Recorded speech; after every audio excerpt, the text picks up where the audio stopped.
નમસ્કાર મિત્રો, સ્વાગત છે ફરી એક નવા વિડીયો સાથે.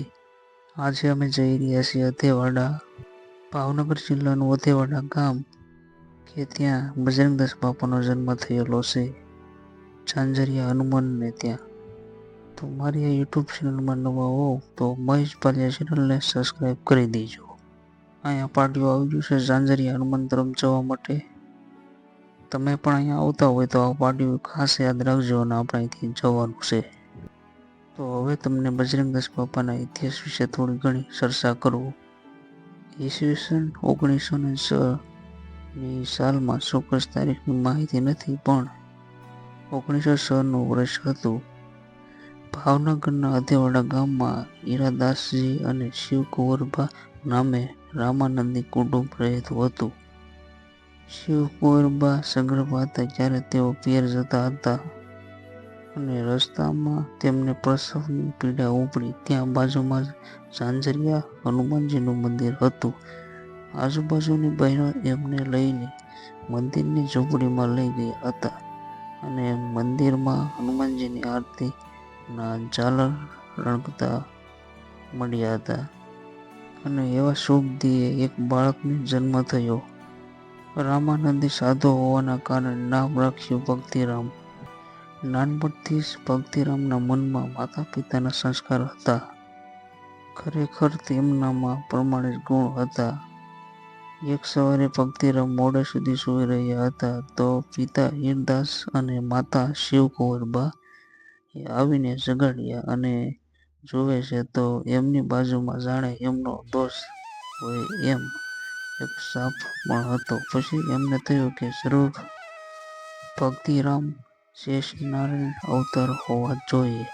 ભક્તિરામને ભક્તિની એવી તો માયા લાગી ગઈ હતી કે તેઓ 2 ધોરણ સુધી ભણ્યા હતા અને 11 વર્ષની ઉંમરે તેઓ કાંખીની જમાતમાં કે જેમના ગુરુ હતા સીતારામ બાપુ, એમની પાસેથી દીક્ષા લઈને સમાધિમાં લીન થઈ ગયા હતા.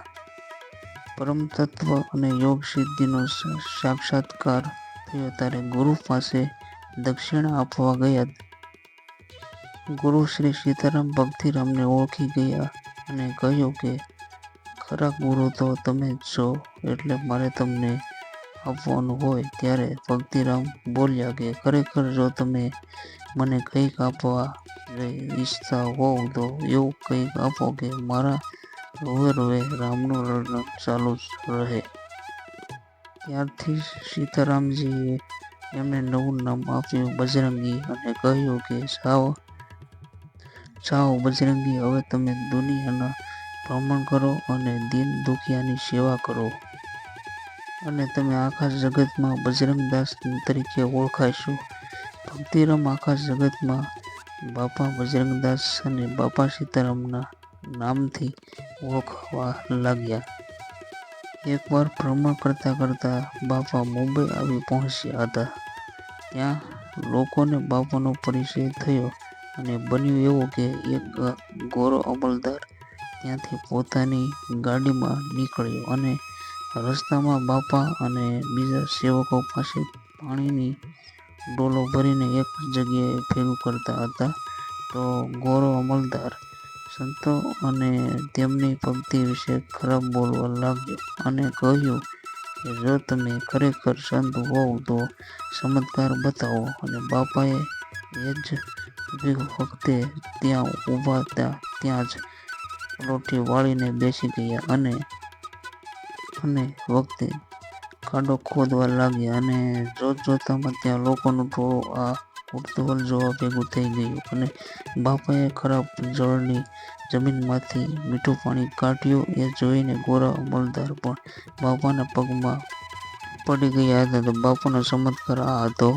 આ વિડીયો પસંદ આવ્યો હોય તો લાઈક કરી દેજો અને ચેનલમાં મારી પહેલી વાર આવ્યા હોય તો સબસ્ક્રાઈબ કરી દેજો અને વિડીયો પસંદ આવ્યો હોય તો લાઈક કરજો અને કમેન્ટમાં બાપા સીતારામ લખી દેજો.